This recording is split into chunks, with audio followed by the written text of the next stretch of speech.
বাংলাদেশ জাতীয় দলের সাবেক ক্রিকেটার নাসির হোসেনকে সব ধরনের ক্রিকেট থেকে ২ বছরের জন্য নিষিদ্ধ করেছে ইন্টারন্যাশনাল ক্রিকেট কাউন্সিল আইসিসি। মঙ্গলবার এক সংবাদ বিজ্ঞপ্তিতে বিষয়টি নিশ্চিত করেছে ক্রিকেটের এই সর্বোচ্চ নিয়ন্ত্রক সংস্থা। মূলত ঘটনাটা ২০২১ সালের মার্চ মাসে। সেবার আবুধাবিতে টি10 টুর্নামেন্ট খেলতে গিয়ে দুর্নীতির কালিমা লাগে নাসির হোসেনের ক্যারিয়ারে। সবশেষ গত বছর ঘরোয়া ক্রিকেটে নিষেধাজ্ঞা আসে তার উপর। তবে দীর্ঘ তদন্তের পর অভিযোগ প্রমাণিত হয় আইসিসি থেকে ২ বছরের নিষেধাজ্ঞা পেলেন নাসির। এই ২ বছর আন্তর্জাতিক কোনো ম্যাচে অংশ নিতে পারবেন না তিনি। আবুধাবি টি10 লিগে নাসির হোসেন ছিলেন পুনে ডেভিলসের অধিনায়ক। সে বছর তার দল সবথেকে খারাপ খেলে। গ্রুপ পর্বের ৬টি ম্যাচের ২টিতে জয় পেলেও পয়েন্ট টেবিলের ৮ নম্বরে ছিল তার দল। ওই টুর্নামেন্টে কোনো এক সন্দেহভাজন ব্যক্তির কাছ থেকে আইফোন নেওয়ার অভিযোগ ওঠে তার বিরুদ্ধে।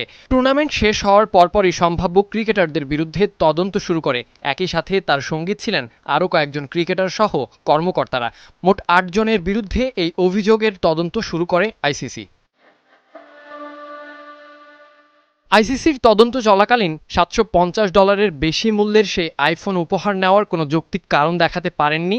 একই সাথে অভিযোগ উঠেছে তদন্তে সহযোগিতামূলক আচরণ না করার। আইসিসি নীতিমালার ৩টি কোড ভঙ্গের দায়ে অবশেষে ২ বছরের জন্য নিষিদ্ধ করা হলো নাসির হোসেনকে। একটা সময় নাসির হোসেনকে ধরা হতো জাতীয় দলের অটো চয়েস, যার ব্যাটিং, ফিল্ডিং কিংবা বোলিং এখনও ছাপ রেখে গেছে ক্রিকেট ভক্তদের মনে।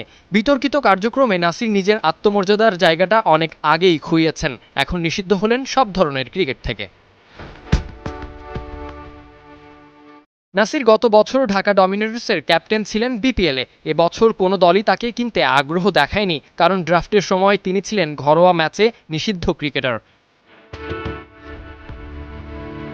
২০১১ থেকে ২০১৮ সাল পর্যন্ত ৩ ফরম্যাট মিলিয়ে বাংলাদেশের জার্সিতে নাসির হোসেন খেলেছেন ১১৫টি ম্যাচ, যেখানে তার রান সংখ্যা ২৬৯৫।